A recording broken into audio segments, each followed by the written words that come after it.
Hello, I'm Nural. Welcome to my channel. I'm here with another analog photography video, and today I will be talking about pinhole photography. So if you're ready, let's begin.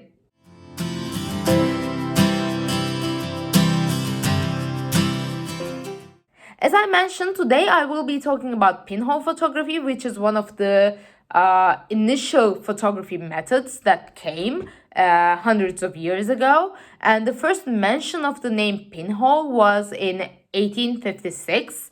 I don't want to bore you with a lot of details, but in 1856, David Brewster said that it is a camera without lens and with only a pinhole. Which basically sums up the method, because what you need is not a lens or an objective. You need just a black box that doesn't let light in, so it's light proof. And you need some sort of light sensitive material like film or paper. And you need a pinhole. And in this video, I will be sharing my pinhole photos that I took with my Diana and the Diana multi-pinhole operator. And in an upcoming video, I will show you how to make your own pinhole camera. So stay tuned for that one. And if you haven't done so, make sure that you subscribe to my channel and hit the bell button because that's coming up in a new video. But otherwise, in pinhole photography, like I said, what you need is a pinhole, which is, if I can show you through this camera, is basically the smallest of the aperture settings you can get. And you don't need a lens, so you take it off if you're using the Diana. And I have my camera in bulb mode so that you can clearly see the apertures here. So when you look through the middle, you see the aperture hole getting smaller and smaller with each change. And this is the pinhole, so you barely see a light through there. And this, of course, has like pros and cons in terms of photography.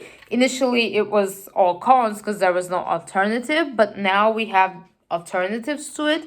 So what happens when you shoot with pinhole is, one thing you need to keep in mind is you have to have a long aperture. And in my experience, outside, I usually do 2 to 3 seconds. So what that means is 1, 2, 3, go. And I need to keep my camera steady through that whole time so I don't get a blurry image. And indoors, I usually go for something between 5 to 15 minutes. So I think like some of the earliest photography examples were like 8 hours or so, and then it got shorter and shorter through time. And in my case, I don't do it as long, thankfully. And with my Diana, I have this lock here so that I can keep it open. If I change this, you'll see it more clearly. So it's more like a hands-free shutter lock. And you need to calculate the time according to the light situation. But a long exposure is a must if you're using a pinhole sized hole in your camera, because it doesn't let too much light in. But on the other hand, when you're shooting with such a small aperture, you get such a wide angle of view, and also everything ends up being in focus. Because normally when you're shooting with a lens, like if I can show you with the Diana, I can focus closest distance is 1 meters, and then I can select like 2 meters, 4 meters, or infinity in this lens. Whereas with the pinhole, I don't have a distance setting, so anything from 0 to infinity in my photo will be in focus, which is quite a fun fact actually. And as I said, you can also make your own pinhole camera, and what you need is a light proof box. So you can use a matchbox or a shoebox or a Pringles box or a soda can or something like that. And you just open a tiny little hole in one side, cover it up with electric tape, and put a light sensitive material on the other side. So in my case, I'm using film, but you can use darkroom quality papers, or if you are feeling adventurous and if you have a totally dark room, you can open just a tiny hole in somewhere on the door or something, and the light would allow the outside to be transferred onto the wall opposite. So you would see it as a photo, although it would be impossible or hard to capture it on light sensitive material. Anyways, we will get to making our own cameras in an upcoming video, but otherwise, let me just show you some examples I took with the Diana. These first set are from outside, where I shot using 2 to 3 seconds of a shutter speed.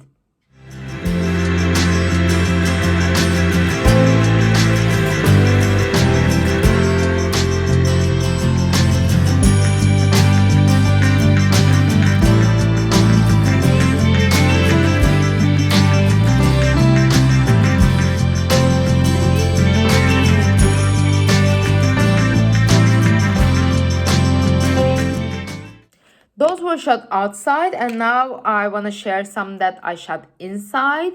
And for my inside photos, I usually did the aperture or shutter lock thingy here. And I did these anywhere between 5 to 15 minutes. And the fun thing with this is, since it's such a long time, you can actually set the camera somewhere and go in front of it and take your own photo as well.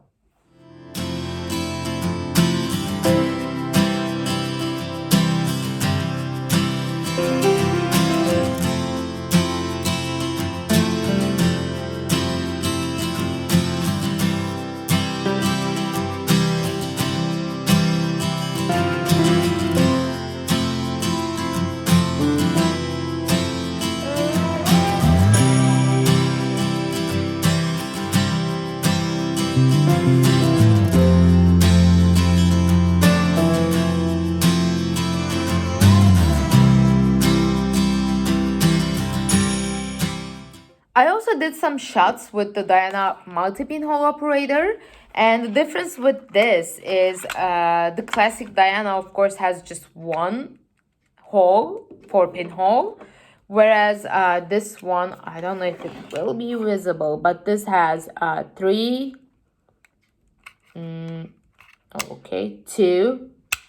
or one hole. So if it's one hole, it's basically the same thing. But if you want to experiment with it, what you can do is change it to 2 or 3 holes, and also have like some color filters. So what happens in that case is the same image transfers inside to the film from 3 different holes, making it sort of like a 3D image, but not really. So it's just a 3D effect, or that's how I define it. So what happens is you get the same image with just a little variations. So it's a fun effect that you can actually try.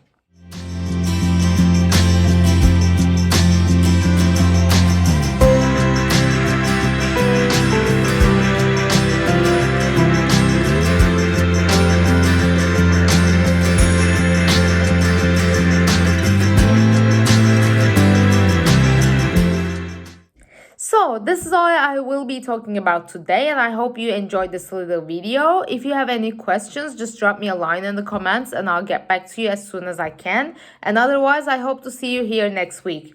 Bye!